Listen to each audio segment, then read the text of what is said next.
Okay, what's going on, y'all? Another Manic Monday. Back to work again. Hey, like, share, subscribe, Cash App, $ Winston Spivey. Okay, so I want to talk about here, and I need to get on that subject of 11 people being stabbed out there in that Walmart. Okay, we've had several of the incidents and stuff like the one that happened, I believe, in Michigan, where 11 people. So I need to do one on that. But I want to talk about here a touching story with Deion Sanders. Now, it was my understanding here a couple of months ago that he had a mysterious illness. I don't believe I made a video about that, but he was getting treatment. But I think it was a thing that he didn't want too many people to know and really worry about it. And I get it, because my dad had prostate cancer, and he didn't want his really family or me to know about it.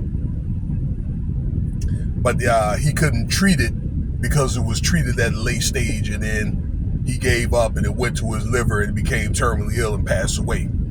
All right, I think I was in Iraq at the time. Iraq had just started back in 2003, and I made it home and he was still alive when he made it. But he told me this, he really didn't want my mom or, of the rest of the family to know too much about it, So that's that. Very similar thing with Deion. That's why I say I get it. But Deion, he was able to catch it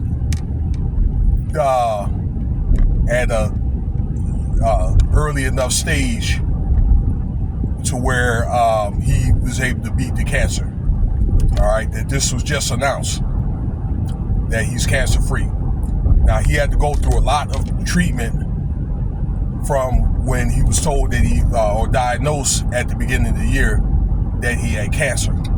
Okay, but he was able to coast through the season, all right, and be able to have a 9-3 record this past season, and was able to produce the Big Ten Player of the Year, which is his son Shador, and then the Heisman Trophy winner, which is Travis Hunter.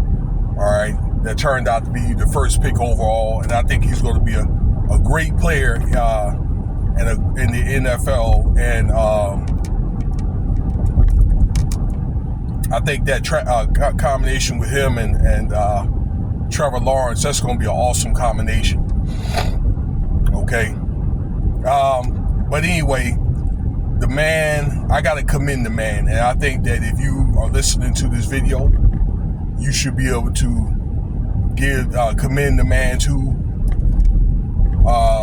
He went through 14 surgeries, from what I understand, okay, to help get rid of cancer, become cancer free.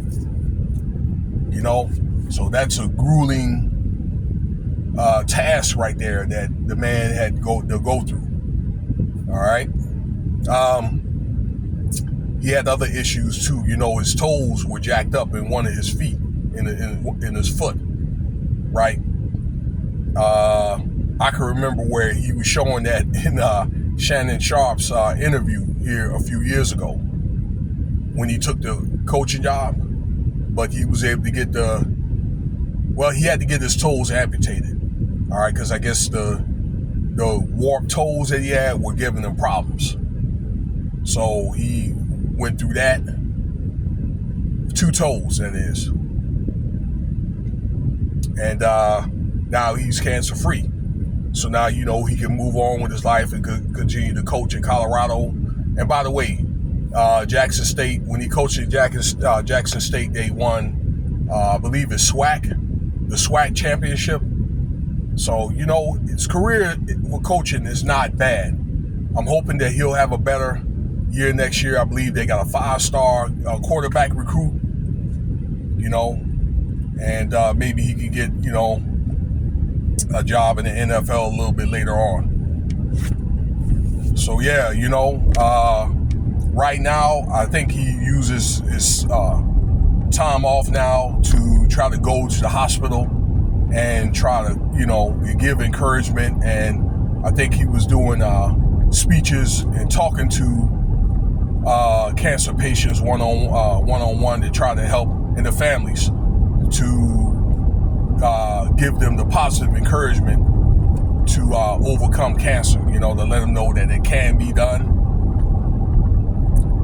So, he's doing it, all in all, he's doing a good job. Man, it'd been nice if they were to get a spot in that college football tournament, but like I say, maybe next year or the year after, all right, he can do that, all right, maybe they can win a national championship. But other than that, once again, congratulations to Deion Sanders. I think he gave credit to the hospital and his family and things, and God and the Most High.